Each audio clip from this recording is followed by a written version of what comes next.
Os quilombos representam uma das maiores expressões de luta organizada no Brasil.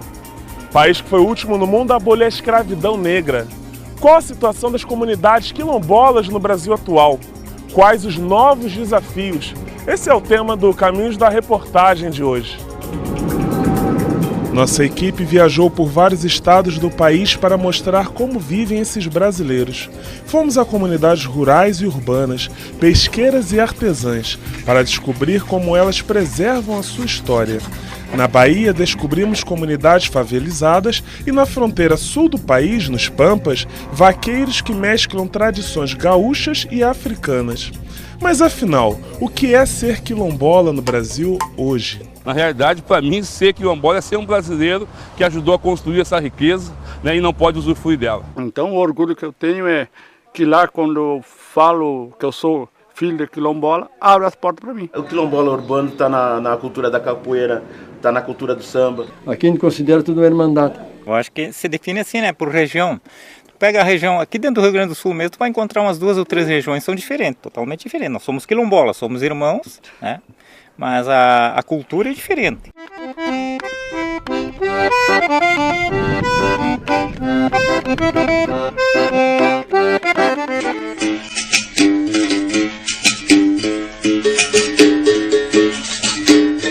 Mesmo com culturas diferentes, os problemas vividos pelos quilombos são muito parecidos.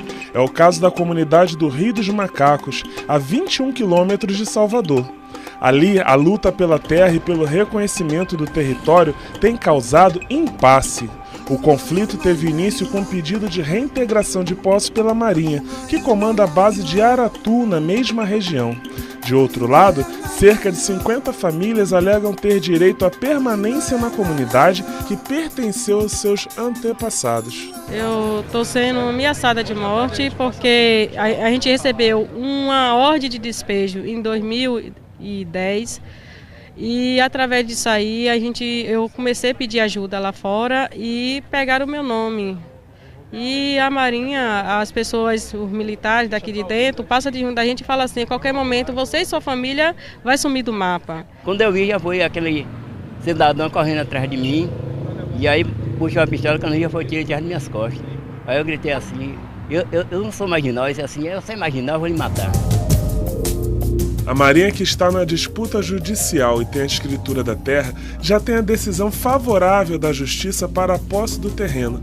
A disputa vem desde a década de 1950, tempos em que as comunidades quilombolas ainda não tinham seus direitos assegurados. Quando a questão quilombola apareceu, a ação estava em curso, a ação jurídica estava em curso.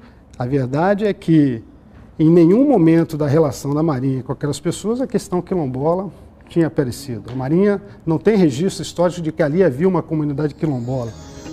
Enquanto o conflito não se resolve, a comunidade se queixa das restrições impostas pela Marinha e depende da ajuda da sociedade civil organizada para sua sobrevivência.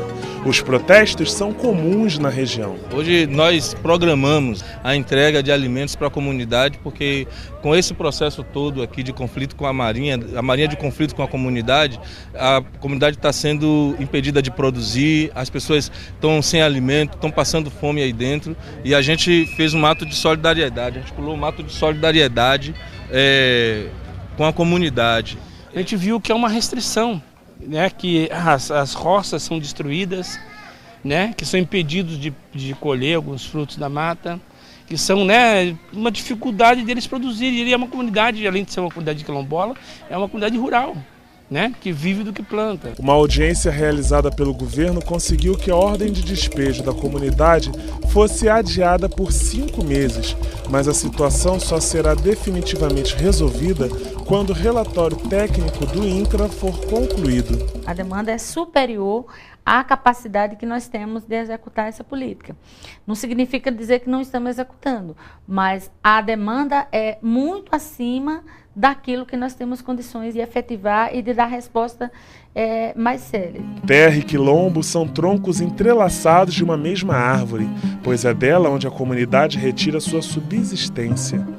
enfrentar um racismo ambiental, porque diversas atividades poluentes, diversas atividades degradadoras são realmente colocadas em áreas de remanescentes quilombolas. Não só isso, mas também a retirada dessas populações de lugares que são lugares com a beleza cênica importante, com a qualidade ambiental importante para a construção, por exemplo, de resorts, de novos tipos de atividades turísticas que não consegue, vamos dizer assim, agregar essas comunidades. No Quilombo do Tororó, vizinho ao Rio dos Macacos, a maior queixa é quanto à descaracterização da comunidade. Todos os quintais já foi construído e agora, como não tem espaço, está se batendo laje para fazer em cima. Então, será que vai ficar uma comunidade quilombola cheia de prédiozinho?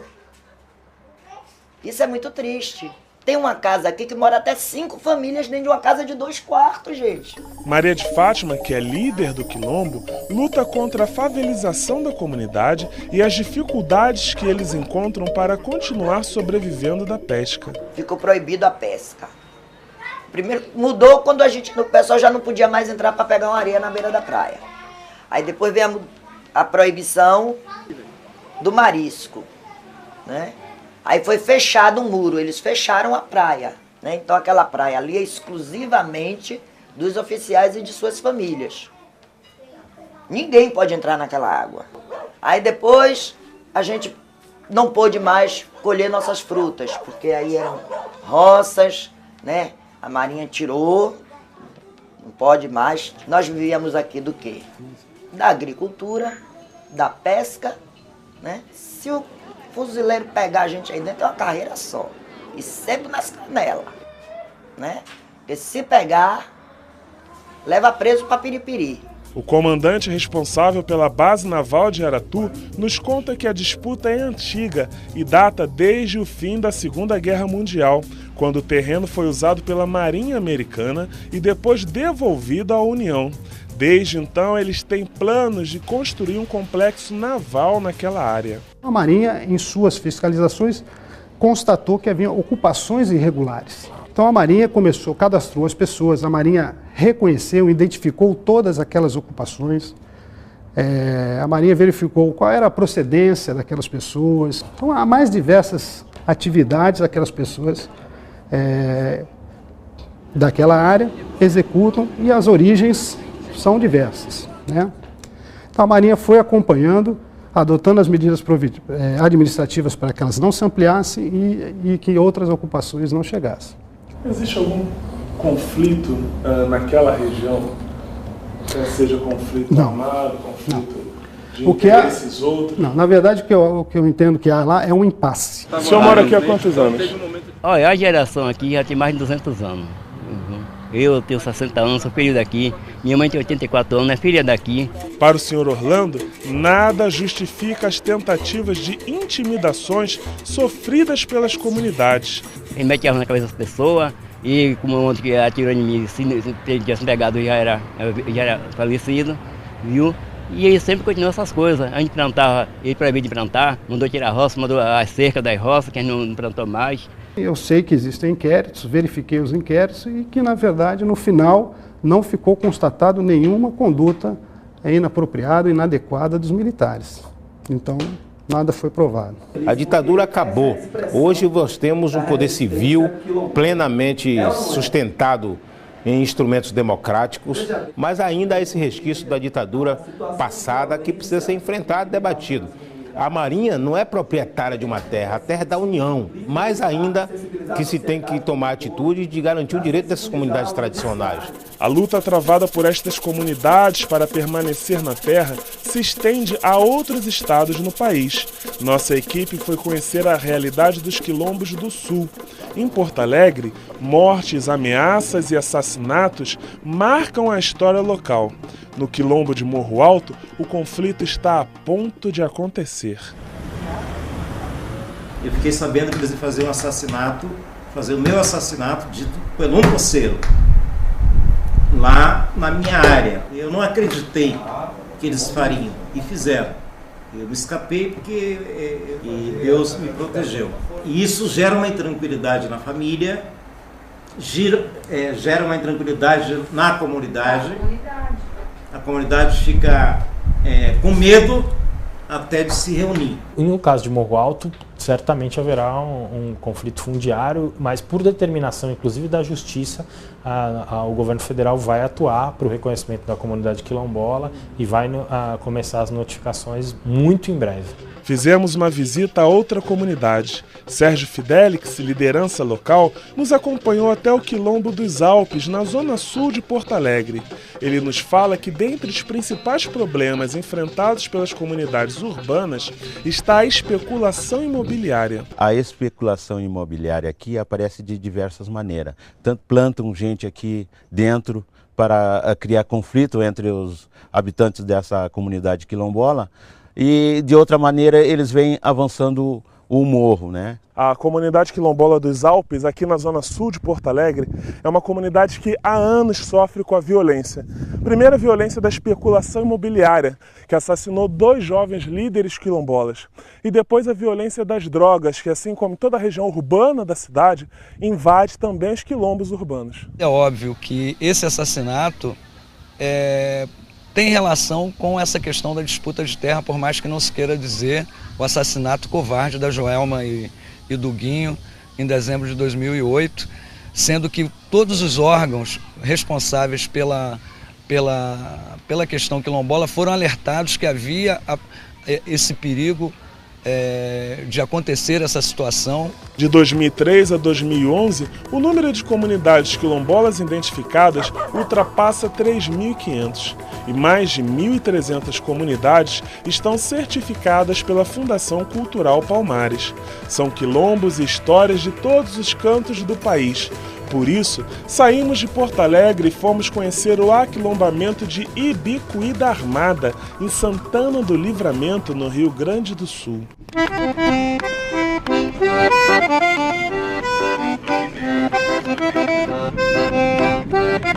A briga pela documentação não acontece nesta região de fronteira, onde os quilombolas são todos pequenos sitiantes e têm a posse de suas terras. Eles esperam que a União reconheça a totalidade de seus sítios como um território quilombola. Descendente de africano e indígena, Antônio Iduino é herdeiro das tradições quilombolas locais. É ele quem nos explica a situação da comunidade Ibicuí. O que a gente fala não é a terra do Eduino, do Valmir, do Daltro, do seu Lair, mas sim um território de um povo. Vocês já têm a documentação dessa terra? Alguns de nós, a maior parte, temos, mas pequenininha, né? Somos pequenininha a nossa terra. É um pequenininho, mas temos, pelo menos onde parar a casa temos, mas é pequenininho. Até a influência assim de trabalhar, mas alguma coisa, mas é que nos falta a terra para ter mais um pouco de produção. Aqui em Ibicuí da Armada, as raízes fronteiriças estão preservadas, desde o português com forte sotaque castelhano até a lida com gado. Agora eu vi vocês vaquejando lá, lidando com gado. Como se aprende isso? Como vocês aprenderam isso? Os nossos pais. Ensinava nós na volta do laço como é que era, como é que domava, como é que... Tudo que ia fazer, tudo era ensinado por eles. Começado pelos pais da gente, né? E tinha que fazer, e era quantia de gado, não tinha luz elétrica, tudo assim, charqueava uma vaca e aquilo tinha que ser com charque. E se arruinasse a carne, tinha que tirar os pedaços que estavam ruins e o que era bom ia para a panela. E assim ia. Agora hoje, graças a Deus, que Deus está nos iluminando, que hoje em dia até luz já temos, graças a Deus. Por isso chamamos a vida de índio vago, vou recordando do torrão onde eu nasci. Uma tradição repassada pelas gerações. É o vaneirão, tocado com a gaita. Na comunidade de Ibicuí da Armada, pais e filhos mantêm vivo um pouco de sua história nas rodas de fim de tarde. Olha, aprendi sozinho, nos galpão, entretendo. Hoje não sou gaiteiro, mas pelo menos faço um pequeno floreio. Naquela época chegava uma tropa aí, 600, 700 reis, que tinha um gaiteiro ali, fazia uma festa, todos os tropeiros ali. Depois, outro dia de manhã cedo, era 6 horas, largava a tropa na estrada. E aquilo ficava de recordações, a gente foi criança, então a gente sempre ficou na cabeça, eu queria ser gaiteiro, mas nunca tivemos uma oportunidade, sempre no trabalho, mas ficou naquilo na cabeça da gente. A comunidade também tira seu sustento com a produção de ovelhas. Na região faz muito frio e para se aquecer no inverno, eles aprenderam a lidar com a lã. O pessoal pega a lã, os homens, né, tosam, a gente lava, a gente carta e a gente faz o trabalho no tear. E depois urge aqui para fazer um pala como esse aqui. Nós vendemos nas feiras, vendemos aqui para o pessoal das estâncias, para os fazendeiros, o pessoal que trabalha no campo. Isso é uma tradição já de família? É de família, é de família. A comunidade em si trabalha com artesanato em lã.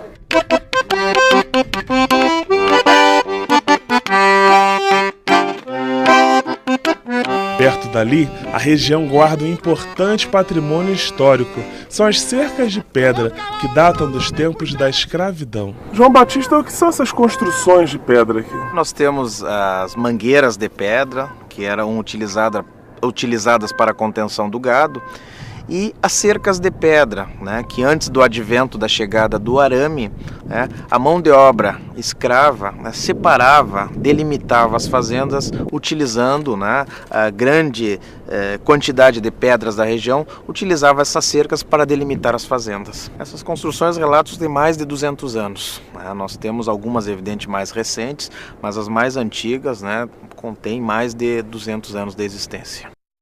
O meu avô era filho, ele contava que ele era filho de escrava. Ele nunca tinha sido escravo. Dona Marcelina Vaqueiro, de 98 anos, é a mais velha do quilombo do Ibicuí. Ela nos conta como era a vida no campo e relembra as histórias da família descendente de escravos. Nessa época que eu me criei, a gente trabalhava, sem escolher serviço. Olha, eu plantava, pegava no arado, eu unia boi, eu ia para o mato, carregava lenha com carro em carreta. Quilombola era a raça da minha família, que o meu pai era dos escravos, era filho de escravo. Dona Marcelina e as famílias do quilombo do Ibicuí são exemplo da capacidade de sustentabilidade das comunidades tradicionais, que preservam sua história, espaço e tradição.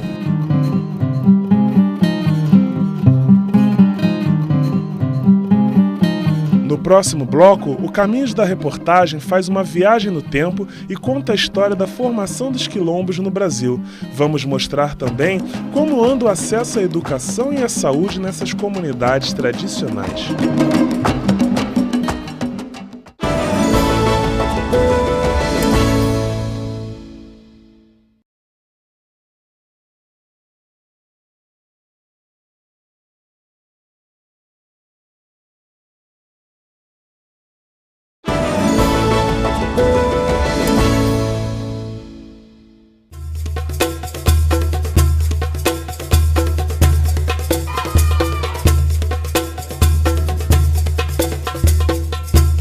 Até as primeiras décadas do século XIX, quase 4 vezes mais africanos do que europeus vieram para as Américas, sequestrados. Cerca de 11 milhões fizeram a travessia do Atlântico. A maioria era levada para os engenhos de açúcar do Nordeste ou para as minas de ouro nas Minas Gerais. Aqui, eles eram separados de seus familiares e milhares deles, para escapar das condições do trabalho impostas pelos europeus, refugiavam-se em áreas controladas por indígenas, os chamados quilombos. Eram lugares em que os negros, africanos escravizados, que estavam sendo maltratados nas fazendas, se recolhiam para tentar viver mais ou menos de acordo com a vida que eles tinham na África. Então, ali não tinha também só negros, tinha brancos, tinha índios, brancos que estavam fugindo também da coroa. É no estado da Bahia onde está o maior legado deixado pelos africanos. Na região do Recôncavo, religião, sociedade e hábitos cotidianos se preservaram. Este é o exemplo da cidade de Cachoeira, rota de turismo reconhecida internacionalmente. A cidade guarda as tradições de uma época onde os grandes engenhos açucareiros e seus senhores dominavam a política nacional e tinham grande influência na vida da colônia. O grande número de engenhos de açúcar ensejou a necessidade de uma mão de obra também extremamente volumosa, né, significativamente volumosa, e essa mão de obra era uma mão de obra escrava. Protegidos por um labirinto de rios e matas impenetráveis, esses povos resistiram em silêncio durante séculos. E nem mesmo a abolição da escravidão pôs fim ao sofrimento vivido por essas populações. Afugentados em seus terreiros, estes quilombolas permaneceram longe das vistas das autoridades e até meados do século passado, muitos supunham que eles não existissem mais. Este especialista em estudos étnicos nos fala das diferentes origens dos quilombos. Dentro de uma estrutura de um engenho, além do senhor da Casa Grande e das senzalas, moravam também agregados que tinham também escravos e que tinham sua própria casa, que não era uma casa grande. Né? Então, na medida que o escravo ele adquiria uma certa autonomia dentro do ambiente rural, ele adquiria uma casa como essa, ele construía uma casa como essa e perto ele fazia uma plantação para a sua própria subsistência. Com a abolição da escravatura, eles fugiram em grandes demandas, permanecendo nesses engenhos aqueles que tinham algum negócio, ou seja, aqueles que tinham a sua casa já construída, que tinham a sua roça, que tinham a sua pequena criação e filhos nascidos. Mesmo com tanta história, a parceria entre as comunidades quilombolas, grupos da sociedade civil e governo ainda é muito recente. A Fundação Cultural Palmares ela foi criada em 1988. Por conta da legislação, a Fundação Cultural Palmares tem a responsabilidade de certificar as comunidades dos remanescentes de quilombos em todo o Brasil, que hoje perfazem 1.820 comunidades de quilombos certificadas. Essas comunidades são resultado da própria reunião de negras e negros que se evadiram da escravidão, se reuniram e ali permaneceram num processo cultural de reafirmação da sua identidade, sobretudo da resistência a toda a dominação que o Brasil experimentou durante mais de 380 anos. Em novembro de 2003, o presidente Lula assinou o decreto presidencial 4.887, definindo que quilombo são aquelas comunidades que têm origem negra comprovada e que resistiram à opressão histórica sofrida pelos africanos e seus descendentes. A partir daí, inúmeras comunidades entraram com pedido de reconhecimento oficial. Nada repara a escravidão. Porque o processo de escravidão, ele não deixou, as marcas dele não estão no passado, eles estão no presente. Né? Da população negra hoje, quando é a população com maior índice de analfabeto, dos mais pobres, a população negra está, grande maioria a população negra.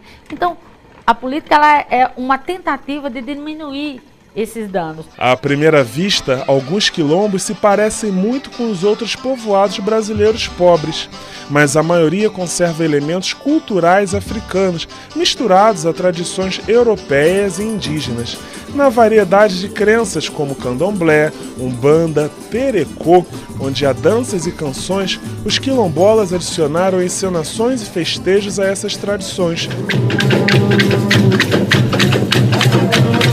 Para saber mais sobre as tradições destas comunidades, nossa equipe foi a um quilombo urbano em Salvador.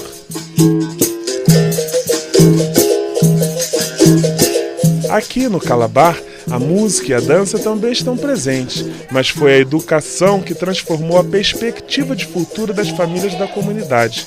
A Escola Aberta do Calabar foi construída pelos próprios moradores. Primeiro foi um grupo de jovens, né? Começou a fazer trabalhos de comunidade para reunir os jovens.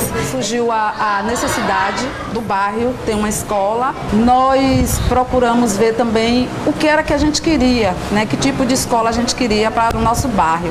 A comunidade quilombola do Calabar, que passou décadas dominada pelo tráfico de drogas e pela insegurança, hoje dá sinais de recuperação. Nós tínhamos uma forte tendência a utilizar de instrumentos da cultura, como teatro, música, capoeira, a fim de estimular a consciência dos moradores, a necessidade da nossa da nossa resistência. Nós criamos a primeira rádio comunitária de repercussão aqui em Salvador. Nós criamos uma das grandes bibliotecas comunitárias aqui da Bahia. Apesar do poder do Estado nos reprimir, querer nos expulsar, quem estava ao redor, que eram moradores de bairros nobres, vinham se unir ao trabalho da comunidade do Calabar. A gente começou a pegar todo tipo de coisa, livros, revistas, jornais.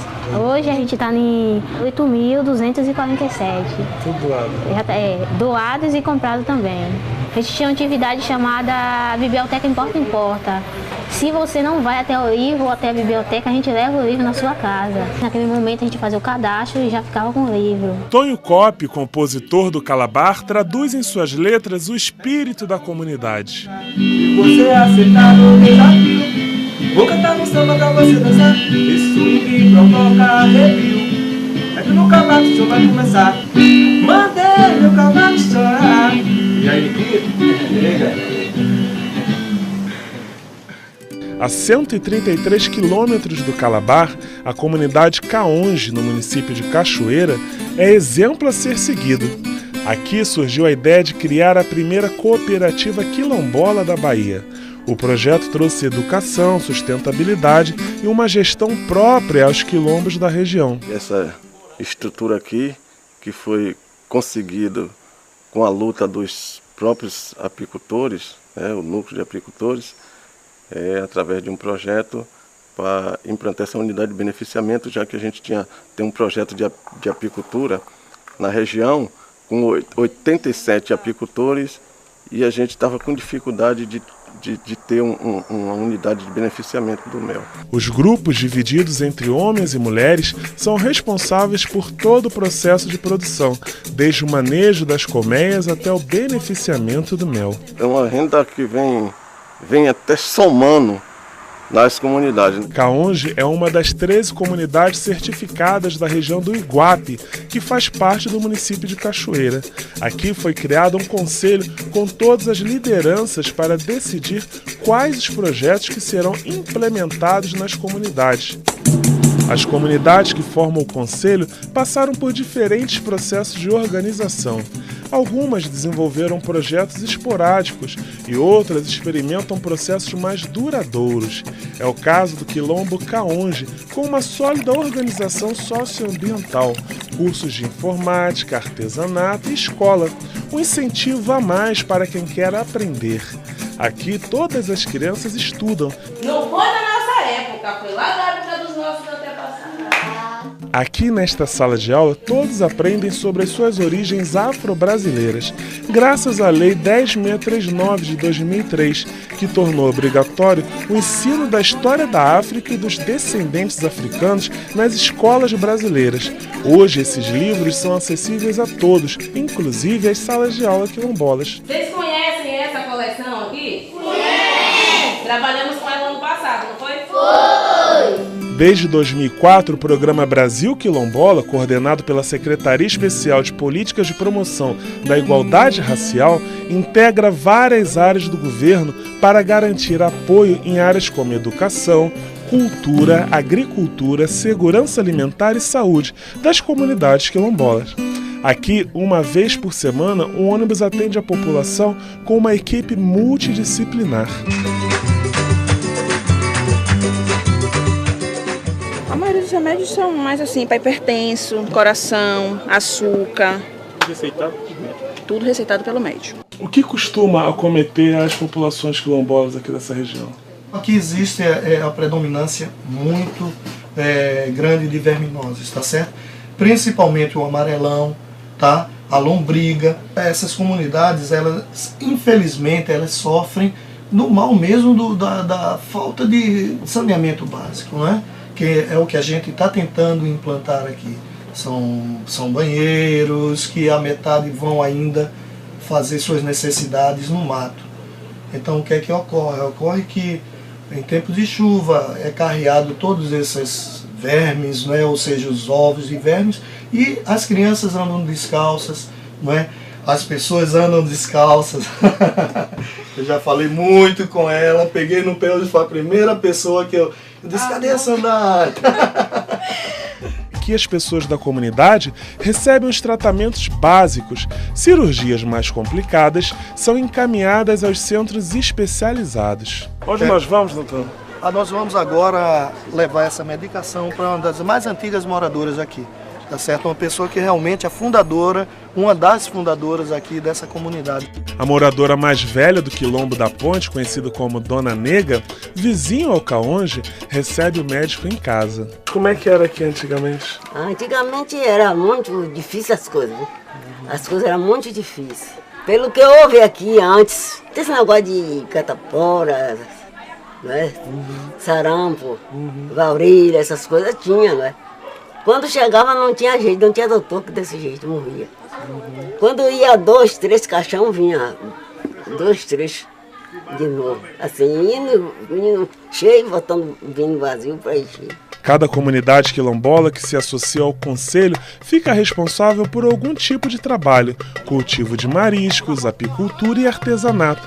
Todos os projetos são divididos para evitar a concorrência entre as próprias comunidades. O trabalho que a gente faz sempre é coletivo e aí a gente procura fazer coisa diferente para não ter a concorrência. A concorrência tem que ser com outras pessoas. Dona Maria das Mercês mostra com orgulho o resultado do trabalho que aprendeu com seus antepassados. Aqui é uma porta-garrafa, aqui é a luminária, aqui é abajur. Aqui é jogo americano. Meu pai já trabalhava em cima disso aqui, né? Aí eu também, quando eu fui me entendendo, já entendi ele já fazendo já isso aqui. Aprendi também. Outra iniciativa pioneira do Quilombo é preparar a comunidade para receber turistas nacionais e internacionais, o chamado turismo étnico. A ideia é estruturar melhor todas as atividades já feitas no Quilombo, inclusive o cultivo de ostras. Tira aquelas ostras que se ficam nos coletores e coloca nos berçários. Dos berçários a gente faz biometrias, que é medição, separação e coloca para essas sacolas, já são a maia maior, que já é a maia para crescer, já para engorda, para a gente tirar um tamanho comercial. Deixamos para trás os quilombos baianos e seguimos viagem até o agreste paraibano. Aqui, na cidade de Santa Luzia, fomos conhecer o Quilombo do Talhado, onde a situação é bem diferente. O lugar, que já foi tema de filme do Cinema Novo, sofre com a falta de água.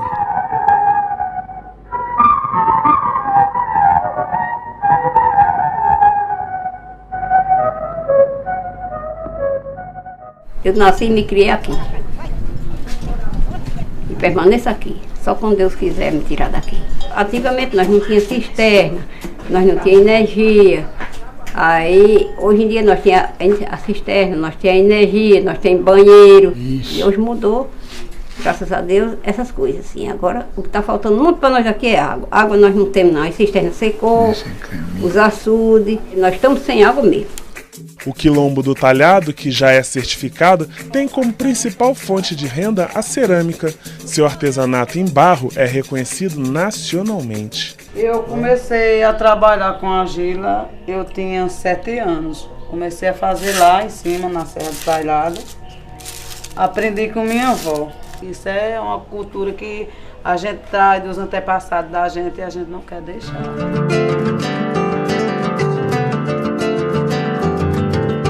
No próximo bloco, vamos ao Maranhão para mostrar como vivem as comunidades quilombolas em Alcântara.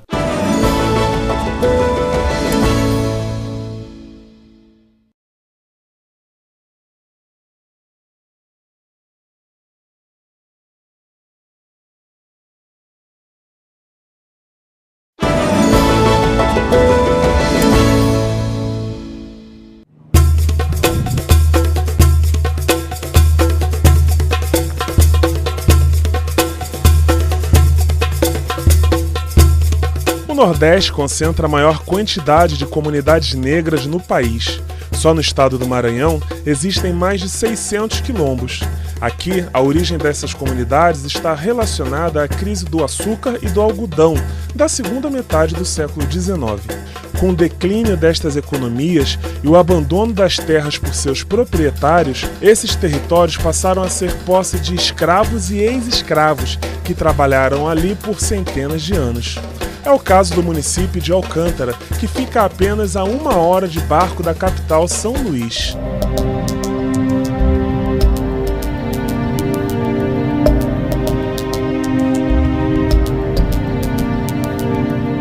Fundada em 1648, Alcântara é o exemplo de uma cidade povoada por colonizadores portugueses que montaram suas casas grandes e trouxeram milhares de escravos da África para trabalhar. As lembranças desses tempos ficaram preservadas nas ruínas, no pelourinho, símbolo do castigo dos escravos, e nos próprios descendentes desses ex-servos.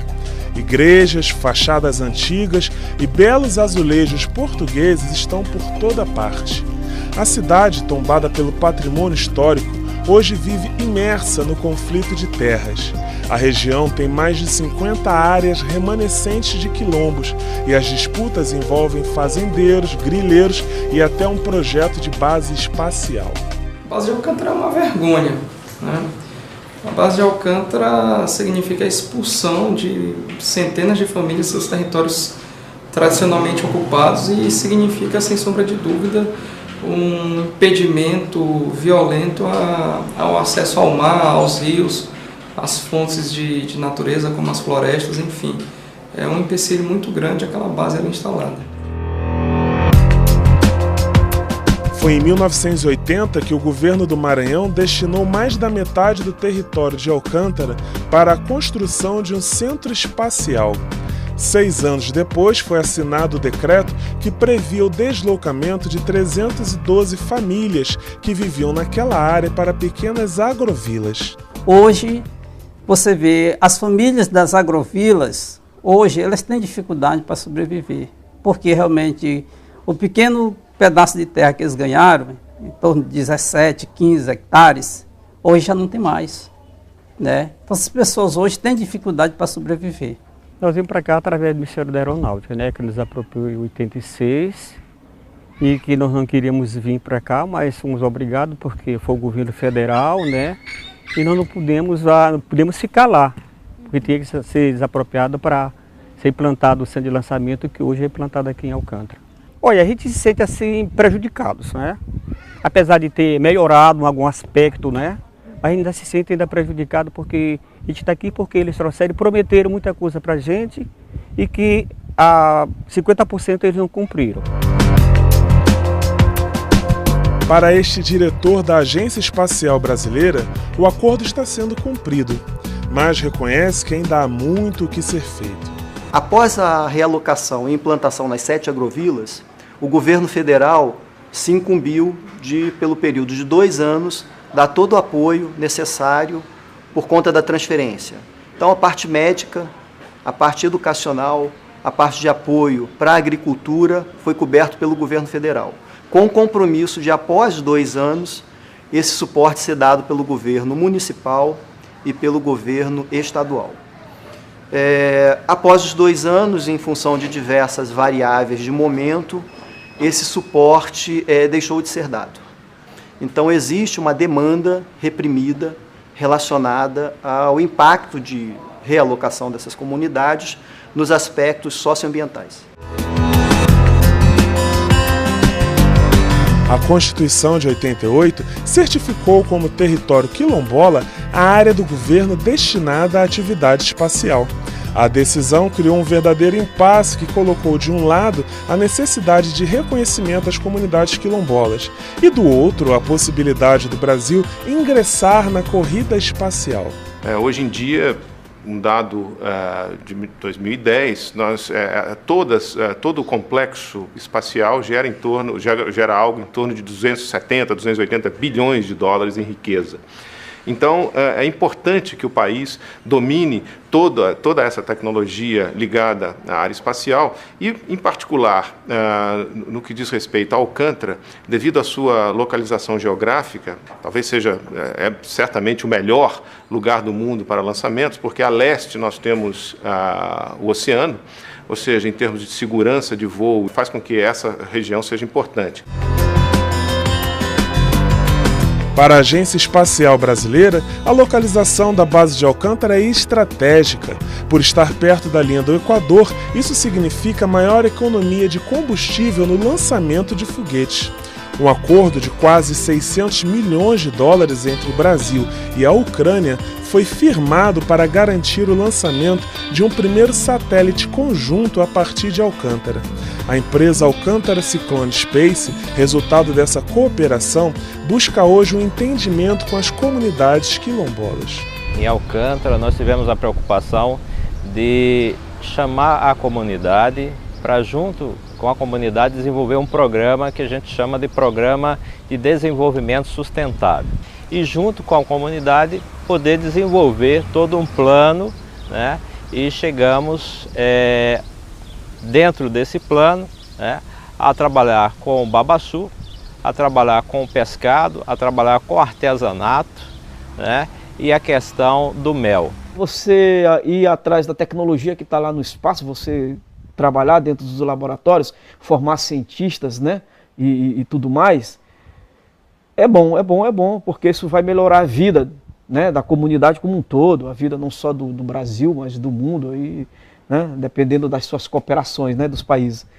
Mas e as pessoas que estão aqui, que estão perdendo o seu território, né, que de uma certa forma perdem a sua dignidade, que a partir de um determinado momento você começa a pensar, pô, mas o que foi que eu fiz?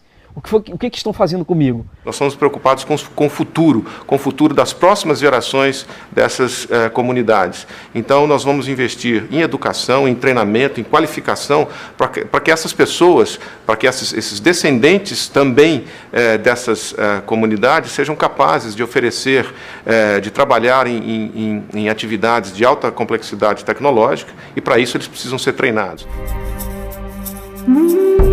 A 32 quilômetros de Alcântara está a comunidade quilombola de Mamuna.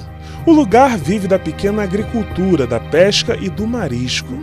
Aqui, a luz elétrica já chegou e o tempo passa lento, embalado pelas redes que ficam no meio do quilombo. Encontramos a dona Militina, líder deste povoado. Ela reclama da falta de infraestrutura e diz que a comunidade carece de posto médico e escola de qualidade. A aeronáutica, ela não é um amigo para nós, né? É simplesmente um instrumento que está instalado em nosso município e que a gente não tem assim um apoio total que deveria. Aqui nós somos 69 famílias, nós só temos 5 casas de alvenaria. As outras todas são de taipa, né? Com solo batido, como se chama. Então é uma comunidade que precisa muito melhorar a sua qualidade de vida. Nós não queremos sair daqui, nós queremos melhorar a qualidade de vida. A caminho da comunidade de Iririzal, encontramos Dona Maria de Fátima e seu Getúlio. Os dois vivem da produção da farinha de mandioca, que garante a subsistência da família. Mas é para o consumo, mas a gente vende, mas é pouco. Pouco mais adiante, já no quilombo de Samucangaua, fomos conhecer a realidade das mulheres quebradeiras de coco. Aqui no Maranhão, estado que é o maior produtor do babaçu, cerca de 300 mil famílias vivem dessa atividade, a maioria mulheres. Dona Maria dos Remédios quebra coco há 40 anos. Aqui, desde cedo, elas aprendem o ofício que passa de mãe para filha. Desde criança, a gente cresceu, começa 7, 8, 9 anos para frente, a mamãe foi botando para quebrar. O trabalho árduo que leva o dia todo nem sempre recompensa financeiramente. A gente faz o azeite para vender. A gente vende R$12 o litro. A casca só para fazer fumaça para boi. Por todos os lugares onde andamos, percebemos que a lida diária é o retrato da dura realidade desses povoados. A vida difícil destas comunidades está levando muitos filhos desses agricultores, pescadores e artesãos para a capital. Os jovens têm sido os primeiros a se aventurar na vida fora do quilombo, causando preocupação aos mais velhos. Para a dona Neide, aqui no quilombo, não há oportunidades de melhora. Eles terminam o 8º aqui, aí para fazer o 2º ano, eles vão embora para São Luís, para Alcântara. E às vezes vai para São Luís, vai aprender coisa que não presta, né? Eu preferia que eles ficassem aqui. Precisa o trabalho, ter uma coisa para eles trabalhar, para eles ganharem o dinheiro deles. A gente sabe que o jovem hoje não quer mais ficar no campo, porque Alcântara hoje nós vivemos 2 mundos. Por que a gente coloca 2 mundos na nossa linguagem? 2 mundos, porque é uma parte tecnológica, outra parte, né, tá aí as famílias realmente abandonadas, sem condição de sobreviver. Muitos jovens quilombolas estão indo para os grandes centros e contribuindo para o aumento das estatísticas de violência nas capitais. As informações que nós temos é que a maioria dessas pessoas, principalmente a juventude, elas acabam se envolvendo com droga, com a própria violência, com as gangues. Então essas são as notícias que nós temos. Inclusive alguns jovens já até vieram a óbito, né, em confusões de gangue ou por ser usuários de droga, ou se envolverem mesmo com a violência. E se nos quilombos a rotina de trabalho é árdua e a remuneração baixa, outra preocupação de quem deixou as suas casas e vive hoje nas agrovilas é quanto à titulação das terras onde moram. A maior queixa é quanto à falta de escritura das propriedades. Falta da documentação é um grande problema. Eles falam que é um processo que vai demorar um pouco, mas nós estamos 26 anos aqui e ele nunca saiu. A gente sem um documento de qualquer benefício, a gente não tem fiança em nada, certo? Aí qualquer hora que a pessoa chegar, ele pode transportar a gente para qualquer lado e a gente fica sem direito a nada. Nas comunidades de Alcântara, assim como em outras comunidades quilombolas do país, é forte a produção de cerâmica. Dona Heloísa exibe com orgulho as peças que fabrica e que vão desde utensílios domésticos a peças decorativas, inspiradas nas próprias mulheres do quilombo. Essa aqui a gente chama Raimundinha, ela gostava muito de pôr chora. Chora é um poço que a gente tem aqui antigo, aí todo tempo com o bebezinho aqui escanchado e com o pote na cabeça. Dona Heloísa nos conta que a cerâmica da comunidade é muito procurada. Vem gente de todo lado, Rio de Janeiro, da Espanha, dos Estados Unidos, tudo em quanto é parte, a gente. Oi, eu sou do quilombo, sou um nego nagô. Hoje peguei minha enxada, convidei o pescador. Oi, pescador é guerreiro, é da nossa nação. Hoje estamos aqui pra ajudar nossos irmãos. Se a geração de renda é um dos grandes desafios para a sobrevivência dessas comunidades, preservar as tradições culturais desses povos é uma outra forma de garantir a identidade quilombola. Seja nas práticas religiosas ou nas festas populares, os quilombos mantêm suas tradições afro-brasileiras na dança, no canto e na percussão de seus tambores. Aqui no Maranhão, um exemplo dessas manifestações é o tambor de crioula. A coreografia feita por mulheres envolve sapateios e requebros voluptuosos.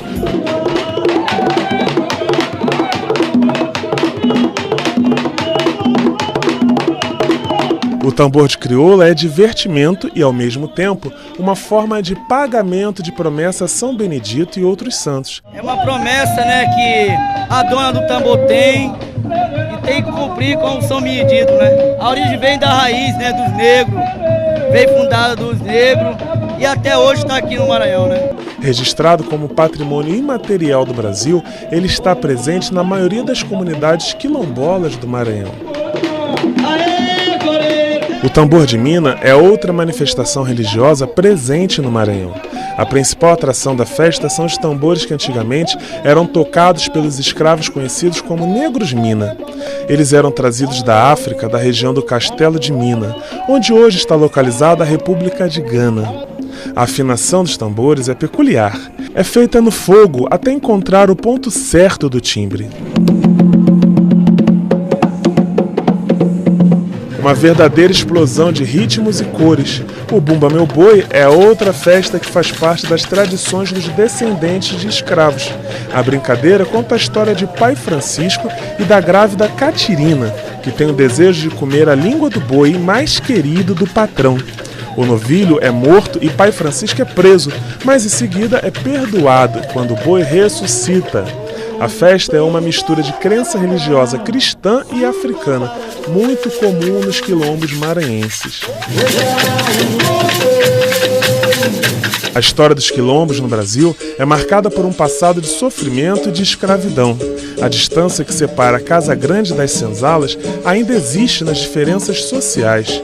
Essas comunidades ainda lutam pelas terras que foram dos seus antepassados e sonham com um dia em que o isolamento geográfico e cultural vivido por centenas de anos seja substituído pela autonomia, respeito e condições para que elas sobrevivam. Ser quilombola é lutar pela liberdade de ter suas crenças, dançar suas danças e venerar seus santos. Preservar seus cantos e costumes é manter viva a busca pelos seus direitos.